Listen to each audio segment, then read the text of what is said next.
Би хамгийн анх 7 дугаар ангид Монголын соёлын дуурданд болор цум наадмыг ээжтэйг үзчихсэн. Тэгэхэд энэ нутгаас төрөн гарсан хамгийн анхны болор цум хийсэн бол модернист турант командлагч Дэжидмагийн алсан сөх ах. Наад тэр 2006 онд юм байна. Тэгээд төрүүлж ирсэн. Тэрнээс хойш 17 жилийн дараа хинтэн нутгаас гэдэг юм уу 23 онд би төрүүлсэн. Яг болор цум наадам бол сайн таамагтай яригддаг ч гэсэндээ 1983 оноос ихсүүлээд одоо хүртэл үргэлжилж байгаа найргийн том баяр наадам гэхээс илүү цэнгүү юм да.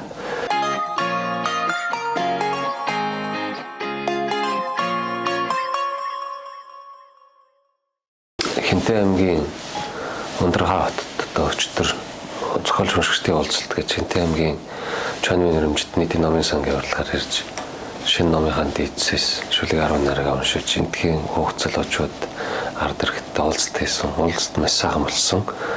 Уулзалтанд Улаанбаатартаас Яруу наригч Батхуугийн Батцая зохиолч Үлзий утгийн үлэмж төгсгээд хоёр найзтайгаа зорь ирсэн. Намар хамгийн сүүлд нийтийн номын сангийн 80 жилийн хагар бас зохиолч нөхдийн хамт ирж шүлэг нарыг уншсан. Тэгээ Эрлэн голынхаа хөвөн дээр тэгээд Ундрахаа уулынхаа өөрт ажил бүтээлээ тойрож байгаа ахуй амьдралаа одоо сайн сайхнаар авч байгаа нийт хинтийн ард түмэнд энэ өнөрхий. За манай уран зохиол өөрөө их тийм яг л миний хувьд гэдэг юм уу те бодлол үнэн зүрх сэтгэлийн батгууд байх хэрэгтэй гэдэг юм хүн зохиогч тухайн зохиогч өөрийнхөө бүтээлд бас үнцэнтэй хандах учраас ёстой гэж боддог учраас гэдэг юм. Хамгийн сүүлд 16 онд А гэдэг нэртэй ном гаргасан. Түүнээс хойш 8 жилийн дараа бол одоо ингээд цаг хугацааны хийгээд тэгтээ одоо орчин үеэд дагаад гэдэг юм. Хоёр талаас уншихаар хийсэн л дээ. Нөгөө тийш харуулгууд англи хэл дээр. Тэгээд ном бол 3 бүлэгтэй. Он цагийн мөнхийн хэлхээгээ техникийн бүлэг дээр 33 шүлэг оруулсан. Энэ бол дандаа орсгол сэтгэлгээний тийм жоохон зөөлхөн реалист талдаа гэдэг юм. Утга уянгийн шүлгүүд давмгаалсан.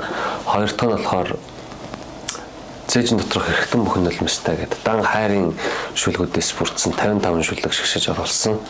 Гурав дахь бүлэг нь болохоор уламжлалт сэтгэлгээний одоо эх орон одоо нутаг ус байгаль хэлхээтэй зориулсан тийм яруу нараар бүтээсэн гэхүү. Их уламжлалт сэтгэлгээтэй тэр нь уян дээр сүсгтний морь зурмална гэдэг ийм 3 бүлэгт хуваагаад 3 дахь бүлэг маань бас 21 шүлэгтэй. Эхний бүлэг 21, дундлынх 55 шүлэгтэй, сүүлийн 3 дахь бүлэг нь 21 шүлэгтэй. Тэгээд нийтдээ 121 шүлэг. Тэгээд цаг хугацааны хувьд гэдэг юм уу шүлэг орчуулахад бас хэцүү учраас Монголын урдаа барьдаг сайн орчуулагчдын нэг Гамбатын Дэлгэрмагчтай санал тавиад номчин ерөөсөө бүтгүүл явц нь бараг жил гарсан болсон.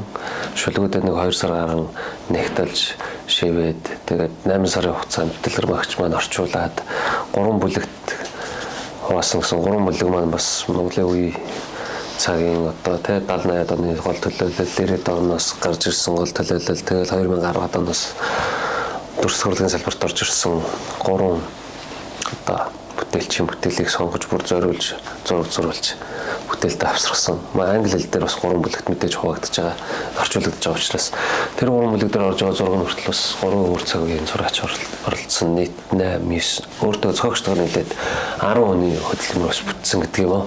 Тийм бүтээл болсон. Тэгээд том одоо гараад яг сараа 10 гаруй хоног болж байгаа юм байна. Тэгээд номын дэлгүүрт гэдэг юм уу тавьулсангүй дандаа гар дээрээс гэдэг юм уншигчд бол ер нь гар дээрээс голцоо их авлаа.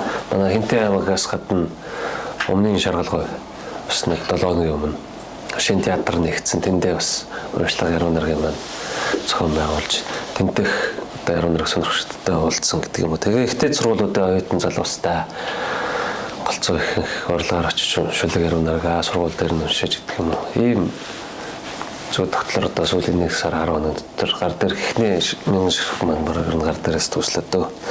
Тэгээд одоо 2 дугаар хэвлэлтэд Чанмын өвийг хадгалах Хөд сангийн тэргүүн Гамбалтахтайгаа ярилцж байгаа. Хөд сангийн тэр гэдэг Чикомберээс хэвлэлийн газар хавцсных нь одоо cover-ыг сольж байгаа гэдэг юм уу. Хоёр дахь хэвлэл учраас хоёр талаас унших номныхаа хоёр талын cover-ыг сольж байгаа. Тэгээд ийм л бол зомогтой байна гэх юм уу. Тэгээд 8 жилийн хугацаанд бол бас уран бүтээлтийг анализ хийж, дүгнэлт хийж одоо шүүсийн шахсан ном гаргая гэж бодсон гэх юм уу. Уран бүтээлчийн хувьд төсч дэвжсэн тийм амжилтууд байж өнгөрлөө.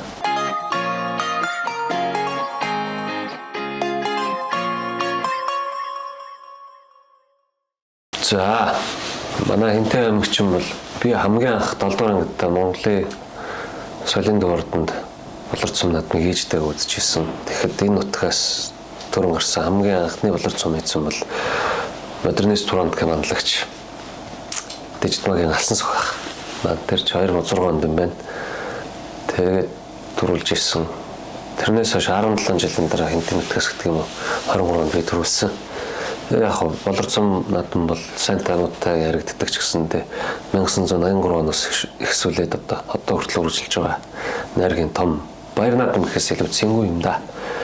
Зохиолч уншигчдыг хооронд нь уулзуулдаг том гүүр тийм ээ. Одоо 21 аймгаас ирсэн гэдэг юм уу. Өөрсдөө хоорондоо суулзч чаддгүй яруу найрагчд маань нэг сэтгэлийн зэнгэл эдэлж тайзны ард дом бүтээлээ солилцож сахан дурсгалын зураг татуулж тэгж үүдэг тийм цэнгүүн. За яг одоо бүх цаг үед альва зүйл гэдэг юм уу 100 тогтлороо шинжлэгдэж байдаг. Залуу хүний хувьд гэдэг юм уу болор цум наадмыг нэг тийм шүүн дунгаагаал одоо байх ёсгүй зүйл гэж боддог бай. Бас Монгол найрагт зарим нэг яруу найрагчдын бол өөрсдийнхөө тухайн жилдээ бичсэн шүлгүүдийг нэг олон түмэнд хүргэдэг том сувг юм да. За тэгээд шинжлэгдэж байгаа гэж боддог. Ерөн залуучууд төлхөө их ордог болчиж тэгээд залуу яруу найрагч гэдэг юм уу, нин шинэ үеийн яруу найрагч гэдэг юм уу. Тэгээ орхон ороод орохгүй байх л да. Гэтэ ер нь бол ордог нэг хэсэг хүмүүс байна. Тэгэл ард түмэнчугаас хоёр хуваагдаад уран зохиолын ертөнцийн шүү дээ. Юм чи альва нэг тал руугаа тойшрдог гэдэг үндснэс гэдэг юм уу. Яруу найргийг бол бичгийн шатнаас одоо бичгээр харах хэрэгтэй. Тайзан дээрээс уншдаг зүйл биш л гэж ярьдаг. Миний хувьд бол аль алиныг хослуулаад явах юм тий. Өөрөө бичсэн зүйлийг өөрөө сайхан амьлуулад тийм ээ. Бас нэг ард түмэндээ шүлэг найргийг хөргөж ивэл. Тэгээ ер нь цаашдаа наадмыг үндэхэд орж байна л гэж боддог. За манай аавч одоо энэ Хинтээ аймгийн Баян мөсөмд төрсөн. Миний баг насч хүмүүс Баян мөсөмд өнгөрсөн. Аавын эмээ гэсэн үг шүү дээ. Өндөр эмээ. Аавынхны ээж нь бас энэ Баян мөсөмд малмалж би бас тэр өндөр эмгийнхээ дэргэд байсны хувьд шүлэг найрагтай өөрийгөө ус одоо миний бас яруу найргийн анхны аав шиг заасан юм болов гэж дотроос үсгэлж тэг залбирч явдаг юм аа. Манай аавч байгалийн гэрэл зураг авдаг. Бидэд аавыгаа даажвал нэг 3 удаа бол 21 аймагт тойрч байсан. Тэгээ уран зохиолын буйнаар уран хүсийн чуулган гэдэг одоо өнөөдөр энэ аймагт ирлээ. Энэ шиг ингээл янз янзын тохиолдолд энэ тэнд өргөдөж шүлгэмжсэн. Тэгээд нэг мэдсэн өөрөө яг юм уран зохиолын арга хэмжээгээр өргөдөж 21 аймгийг бол 2 удаа тойрсон. Одоо нийт 5 тойрсон гэж хэлэх юм байна. Тэгээд юу гэдэг юм байгалийн зүй тогтолтой хойрхон байсан гэдэг юм уу. Манайхан ер нь их урлагтай хойр хүмүүс хамаадан садан маань. Тэгээд манайх миний сайхан орон гэдэг гэр бүлээрээ тийм ажилладаг гэлрээ урлантай гэх юм уу. Тэр урландаа бол аль болох Монголын урдчуудын тийм сайхан бүтээлийг, сайхан уран зургийг, сайхан баримлыг хүний оюун санаанаас гарсан тэр модны ур зураг ашигласан сайхан байгалийн эко тийм бүтээлүүдийг тий хоорон эндэн зүйлсийг одоо бусдад түгэж зархаас илүү цуглуулга гэдэг зүйлэр гэдэг юм. Гэхдээ яг нөгөө эргэлтэнд оруулж иж дараагийнхаа бүтээлийг үнэлгээгээ олж авдаг учраас гэдэг юм. Ажиллаулаад одоо 18 жил болж тий. Тэгээ хоорон эндэн сайхан урлагийн бүтээлд яруу найраг дан яруу найраг гэхээсээ илүү бас төрөл урлагийн салбарт бол бас нэлээд дуртай байна. Дуу охин ч ер нь бас төрөл урлагийн салбарын хүн байдаг. Зураач юм. Шуйсын Монгол зургийн ангийг төгссөн. Яг хүн байдаг учраас гэдэг юм уу. Ер нь л тэгэл тэр бүлээрээ л одоо уран зохиол төрөл урлагийн салбарт хүчин зүтгэж байгаа хүмүүс юм байна. Одоо энэ зүүн чинь бол их тийм чөлөө завгүй хүн өөртөө ч бараг одоо юу гэдгийг цаг зав өөрийгөө сонсох гэдэг юм уу. Тийм ч цаг зав болохгүй тийм түргэн шуурхай их хорд шаардсан төмөрлөг нэг юм да. Тэгээ монгол хэл байсан цагт гэдэг юм. Монгол хэл амьд байгаа цагт бол монгол улсын тусгаар тогтнол орших учраас гэдэг юм зуршилэг хүчтэй гэнэ, яруу найраг хүчтэй гэнэ хувьд. Аль болох монгол үгээрээ л тэгээд маш ойлгомжтой энгийн үгээр сайхан шүлгүүд үлдээх юмсаа л гэж үздэг. Тэгэхгүй одоо манайхан нэг юм хэл агуулга биш хэлбэрт анхаардаг болсон нэг юм байна бас. Тийм ээ. Хувцлалтч тэр бусдаас онцгой байх гэдэг. Тэгээд эцэгээс зүгээр би хаазаа яасан бахад түүний нэг сэгэлж тэ илүү дутуу юм зүүж шивээс хийж ингээд энэний зүй тогтлоо эсрэг байх хэрэгтэй гэдэг юм. Илүү монголоороо илүү өнгийн шүлэг маань ч бас энгийн нэр хүний зүрх сэтгэл бууж байгаасаа хитрхи том бисаа багуулсан биш тэ. Маш баялаг л учраас ер нь агуу юм гэдэг бол энгийн байдаг учраас гэдэг юм. Шүлэг найрагтай хамгийн их баримтлагдаг зарчим маань нэгдүгээр үнэн, хоёрдугаарт энгийн байх, гуравдугаарт хэн ч үнсээ ойлгомжтой байх гэдэг зүйлийг. Тэгээд тэр нь хэлбэр төш агуулгад түшгэлсэн гол агуулга санаа нь том байх. Тэгж зөрдөг гэх юм уу? Тийм байна.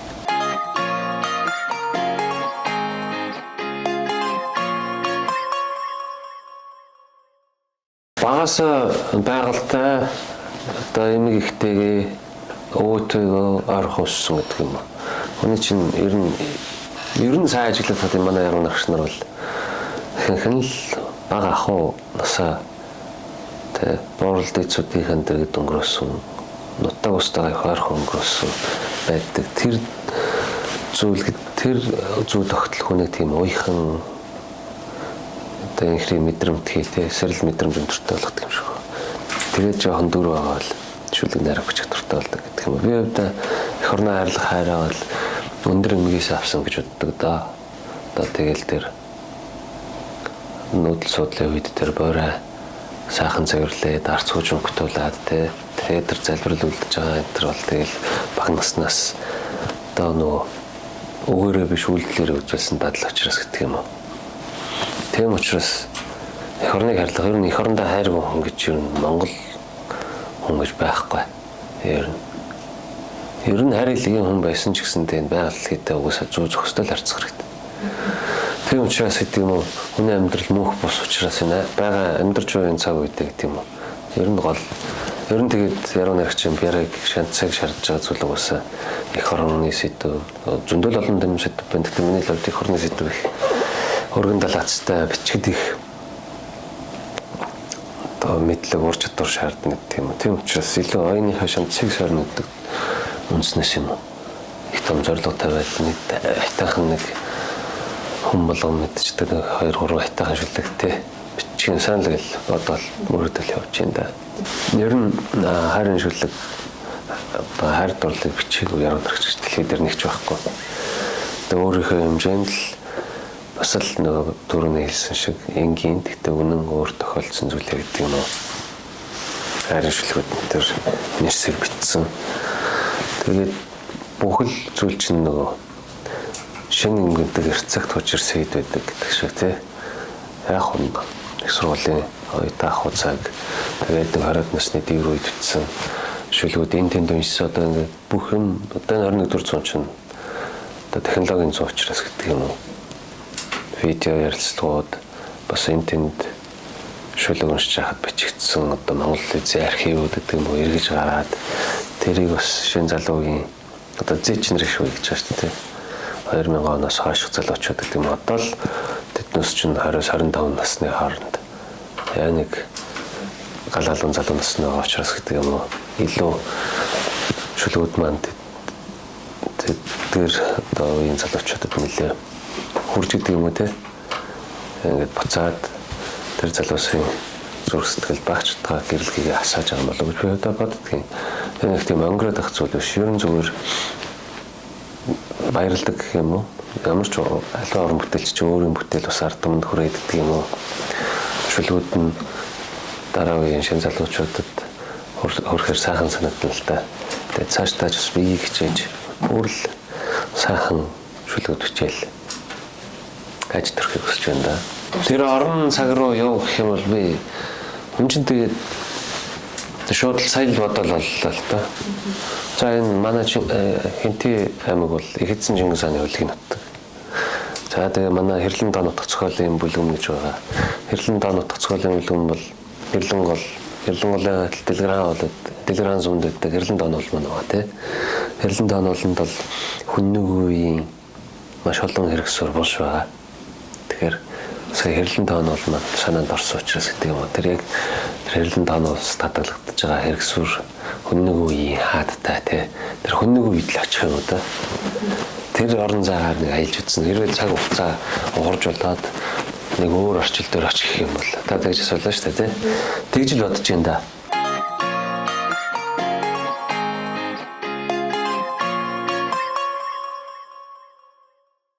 За эх орны тухай шүлгэмжч тий. Үе үед тэтгэх орн минь өөрийн гэгэнд цэцэг тоххнох үнцэн гүнийг нь чагнаархаж чөдрийн морь шүүдэрд жиндэн зурмглах чив чимээгүй уулсан далайн ирэл байснаа бодож дүнхийх өргөл мөргөлийн өндөр дээд эх орн минь өргөн дэлхийд өөрийн сүнсэгэрэн орон цар битэрч явхад өгүүлэгшүүлгийн байц гişүн шиг алс алсын толгодыг нь ширтгэд өндөр тэнгэрээс хив хадаг унжуулсан мэт анир чимээгүйгээр үлсэн газрын хөвгий чингдэг эх орн минь манам тэнгэртэй хаяа хатгсан түүхийн хуснаас амтлах вэ.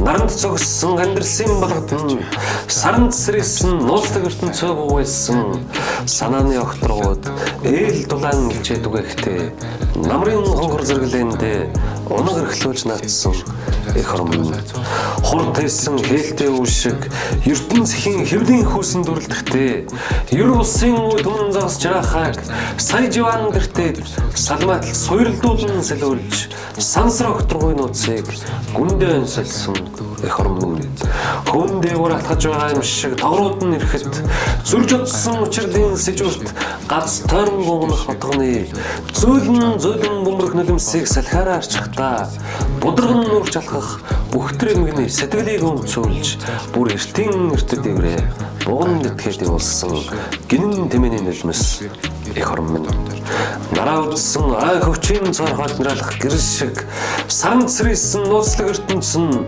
наранд цогссон амьдрсаа бүгэсэн санааны огторгууд ээл дулаан илчээд үгэхтэй намрын хонгор зэрэглэнд эрхэлж хоцолсон унгыг эхийнхэн саманд дунтуулсан эх орн минь үзэсгэлэн зүсгэн энгэрийн алчуур хийсэх шиг эмзэгхэн шүү та үхэд минь газар шорондоо тэрж нойрсох ертөнц минь юм шүү чи мөнхөд таныг харилж амьдрна гэж би хотлоо хэлж чадахгүй мөнхийн мөнхөд таныг хайрлах бүхэн тасралт руу дэрнэ гэдэг тарин үеийн үед тэгнэ эх орн минь. За тэгэл нөгөө гоо сайхан бол ертөнцийг аварна гэл Достоевский тий дэлхийн том зохиолч хэлсэн байдаг.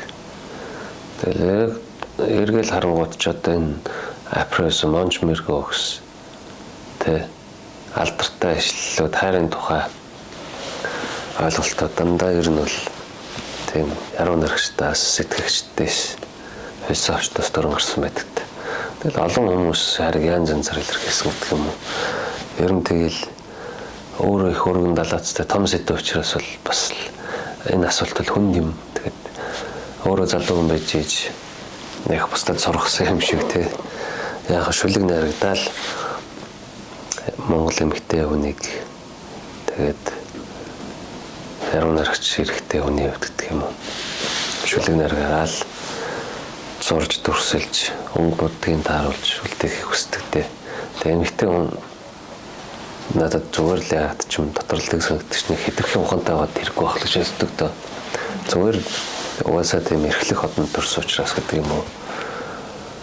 Эр нөхрөө хүндлээд айсаар нь бага эр хүнээ их дэшээ зулсан тийм л эмэгтэй хүн таалагддаг да. Тэгээд их гоё тийм нөгөө гинэн гэдэг нь өөр тийм гинэн биш шүү. Одоо гинэн мэддэггүй зүйлтэй тий. Хийх цэцэрэхдэггүй. Эхлээд эрэгтэйгийнхээ үгийг сонсдог. Тийм гэгээлэг цоо цолгүй нэттэй сайхан одоо дотоод гоо сайхан гэж манай хай ярьдаг. Би дотоод гоо сайхныг эхлээд гадаад үзмжиндээ анхаарсан дотоод гоо сайханд анхаарах гэж боддог. Гаднаа гэлэнцэг дотроо баланцэг энэ гэж үг явдаг ч гэсэндээ эмэгтэй өөртөө арчаатай байна гэдэг бол гадна талаас л харагддаг шүү дээ. Гадна талаа өөрийгөө тордож байгаа хүн бол сэтгэл зүрх нь мэдээж сайхан л байж таарна. Тэгээд тийм эр нөхрөлд ажилласан эмэгтэйчүүд гэдэг юм сайхан санагддаг да.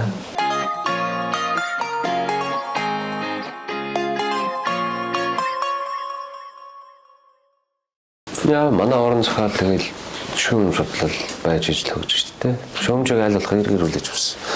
За тэгээд тэр гол нь Яг тэр Тарган моор гэдэг Улаанбаатар хотод байгаа тэр Фэт гэдэг одоо юу гэдгийг сардаа нэг удаа ч юм уу яруу найргийг нэг өвдөж штэ яруу найргийг мэдэрдэг ойлгодог хүмүүс нь цуглаад дуртайнууд нь шүлгээ уншихад яагаад болохгүй гэж тийм ээ. Алилах ер нь яруу найр гурван зохиолыг өөрийнхөө чадлаараа дүгээгээд унших үедээ уншаад боломж олдвол шүлгээ уншиж явдаг.